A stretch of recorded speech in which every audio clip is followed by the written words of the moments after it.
عقیده دی برابر عمل دی قابل قبول دی که عقیده دی خراب عمل دی قابل قبول نه دی. زه د ټولو نه مخکې حضرت مولانا محمد زرین حقانی صاحب ته د ختم قرآن باندې او بیا هغه ټولو مسلمانانو ورونو ته چا چې په دې ختم کې د اول نه واخله تر آخره پورې شرکت کړی دی د زړه د کومې نه مبارکي وایم. زمونږ ګران میلمه استاد العلماء والطلباء شیخ الحدیث شیخ القرآن حضرت مولانا عبدالولی صاحب چې کوم موجود دی زمونږ دپاره د ده دیدار هم کافي دی او قسم په الله د ډېر وخت نه زمونږ په زړه ارمانو چې د حضرت دیدار صرف وکړو. نن چې لارم د اواز مې واورېدو دیدار هم وکړو نو بیان کول هم مقصود نه دی ځکه چې د دوی په موجودګۍ کې بیان کول زمونږ مثال د قرات خلف الامام حیثیت لري. موږ د اهل سنت والجماعت نظریه او عقیده دا ده چې کله امام موجود وي د امام په موجودګۍ کې شاته مقتدی دپاره سورة الفاتحه او بل سورت دواړه چې په قرات سره تعبیر کېږي د قرات کول مکروه تحریمي دي نو د دوی په موجودګۍ کې زمونږ په طالبانو له بیان کول یقینا همدغه حکم لري. لیکن د علماو د حکم د تعمیل په وجه باندې محترمو صرف دوه خبرې کوم. اول نمبر خبره دا کوم چې نن تاسو دا څلور سورتونه واورېدل په دې څلور سورتونو کې تاسو په مختلف طبقو باندې رد ولیدو چې په دې کې په یهودیت باندې مردو په دې کې په مشرکانو باندې مردو په دې کې په هر فرقه باندې ردو. لیکن مسلمانانو ورونو په تاسو کې به د یو کس زړه ته همدا خبره نه راغلی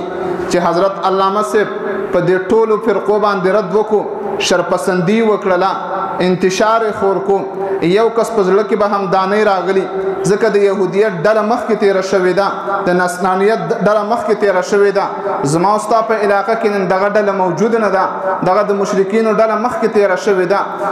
ځکه زما او ستا په زړه کې دغه خبره نه راځي. لیکن نن چې موجوده طبقې فرقې چې کوم موږ سره مخامخ دي څه وجه ده چې کله په هغوی باندې موږ رد کوو هر سړی راپاڅېږي شر خوري هر سړی راپاڅېږي لکه دا شر پسند دی په علاقه کې شر او فساد خوري. قرآن په هغه وخت کې د اصلاح عقیدې دپاره راغلی قرآن نن هم د اصلاح عقیدې خبره کوي او تر قیامت د سبا پورې به قرآن زما او ستا د عقیدې د اصلاح خبره کوي. تر قیامت د سبا پورې پیدا کېدونکې انسانیت دپاره قرآن د اصلاح عقیدې بیان راوړی دی د اصلاح عقیدې درس راوړی دی. د کوم انسان چې عقیده صحیح وي د دې انسان به عمل برابر وي د دې انسان به کردار او گفتار برابر وي. انسان نه د خپل عقیدې مطابق هغه نه کردار ثابتېږي هغه نه افعال صادریږي د هغه کردار گفتار د عقیدې مطابق وي چې څنګه د عقیده نظریه دقه شانتې به ستا عمل هم وي. زه یو مثال ته در کوم محترمو نن د عذاب قبر منکرین موجود دي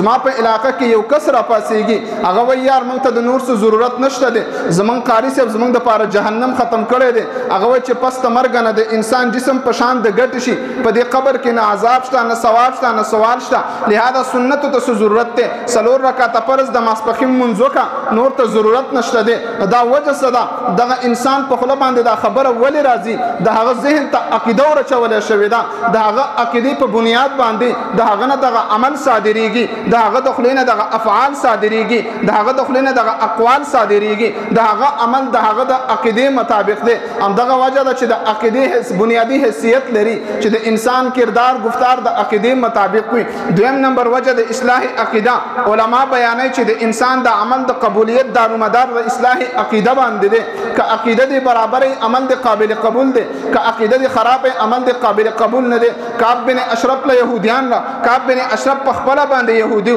مشرکین ورلرال هغه ورته د رسول الله شکایت راوړو ورته وایي حضرت موږ په ځای کې یو انسان پیدا شوی دی د محمد رسول الله په نوم باندې هغه ځان د پیغمبرۍ دعوه کوي هغه انسان څخه دی که موږ ښي هغه ورته وایي لږ اعمال راته وښیي هغه ورته وایي موږ جوماتونه جوړو. کعب بن اشرف کسان ورته وایي موږ جوماتونه جوړو حاجیانو له اوبه ورکو نور ښه کارونه کوو هغوی دا کارونه نه کوي. الله په آیات را نازل کو اجعلتم سقایة الحاج وعمارة المسجد الحرام کمن آمنا آیا په جوماتونه جوړول حاجیانو له اوبه ورکول تاسو هغه کس سره برابر وګرځول چې چا په الله باندې ایمان راوړی دی عقیدې برابره ده. عرض مې ده چې د انسان عمل اله قبلیږي چې عقیدې برابر وي چې عقیده د خرابې عمل هم د قابل قبول نه دی. دریم نمبر جهنم جنت ته تګ دا په عقیده باندې مبني دی که عقیده دی برابره به انسان به جنت ته لاړ راشي که عقیده دې ګډه وډه وه انسان به جهنم ته ځي نو مطلب مې دا و که قرآن په هغه وخت کې د اصلاح عقیدې خبره کوله که قرآن په هغه وخت کې په یهودیت باندې رد کړی دی خلکو شرپسندي ورته نه ویلې قرآن په هغه وخت کې په مشرکینو باندې رد کړی دی نن ما ته د مشرکینو تذکره کو شرپسندي ورته نه وایو نن ما ته په یهودیت باندې رد کو شرپسندي ورته نه وایو نن ما ته په نصرانیت باندې رد کو شرپسندي ورته نه وایو لیکن که په موجوده فرقه باندې زرت کوم په هغه باطل عقاید باندې زرت کوم دې ته شرپسندي ولې وایو محترمو صرف د هغې وجه دا ده چې زما او ستا ذهنونه غلط ډک شوي دي نن سبا قسم دی ما د مولوي صاحب تفسیر واورېدو نن زړه مې دومره خوشحاله شو که نه د هغه خلکو تفسیر چې زه کله وګورم نن د علامه صاحب تفسیر ما واورېدو نو ما ته پته ولګېده چې د قرآن خدمت همیشه علما دیوبند کړی دی د تفسیر تنویر الجنان په نوم باندې یو تفسیر دی دا د موجوده پنځپیریانو د مشر شیخ طیب یو بیاض دی دغه تفسیر 2 جلد کې راوست چې کله هغه زه وګورم نو هغه د طالبانو په شانتې تفسیر ماشومانو غونتري زموږ د اولاد ثانیه طالبان چې څنګه تفسیر بیاض لیکي هغه شانتې بیاض لیکلی او عجیبه خبرې به واورې په هغې کې په اول جلد کې ناشنا خبره کوي په دې اولیاو باندې رد کوي وایي د اولیاو نه غوښتنه کوي وایي بعض خلک اولیاو له ورځي چې دا جنتین دي وی ولی ته جنتی ویل خو لري خبره ده صحابي ته هم جنتی نشي ویل نعوذ بالله وی صحابي ته هم جنتی نشي ویل تنویر الجنان صفحه نمبر 6 باندې دغه خبره کوي صحابي ته وی جنتی نشي ویل نو ما ویل دا مفسر دی د شلو کالو چې د دعوه دا چې ما شل کاله دیش کاله د خپل پلار نه تفسیر کړی دی او پرون مې یو ځای ورلکتو بل ورځ ان تجتنبوا كبائر ما تنهون عنه نكفر عنكم سيئاتكم الله اټل قانون بیان کړی دی که یو انسان د کبیره ګناهونو نه ځان بچ کړي هغه ګناهونو نه ځان بچ کړي چې د هغې نه موږ منع کړې ده الله وایي په انعام کې به نکفر عنکم سیئاتکم واړه ګناهونه به ستاسو معاف کوم د دې تفسیر لاندې دقه تنویر الجنان کې لیکي وایي بعض خلک دا خبره کوي چې الله رب العزت وایي چې کم خلک د کبیره ګناهونو نه ځان بچ کړي نو صغیره ګناهونه به ورته زه معاف کوم وایي دا خبره صحیح نه ده نو ما دومره خو دا نه پوهېږي چې بعض خلک یې نه وایي دا الله وایي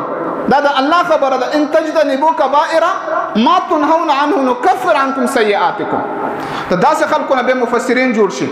داسې خلک به مفسرین جوړېږي د 2 ورځو 4 ورځو شیخ القرآن راځي ما ته د خپل شیخ القرآني راښیي محترمو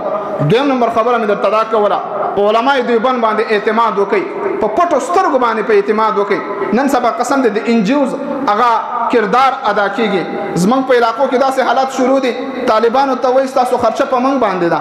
ستاسو له واسکټ جامې هر څه درله موږ کوو دې خلکو سره مه کړئ موږ خواله راځئ موږ خواله ما ورته ظالمانو تاسو د خرچې د کوم ځای نه ورکوئ موږ خپلې خرچې پوره نه کړلې تاسو لګئ د ټول کلي طالبانو خرچې په سر باندې اخلئ زمونږ طالب د خرچې نه دی پاتې الحمدلله په مدرسه کې ښایسته تربیت د هغوی کېږي زمونږ طالب د لوږې نه دی عمل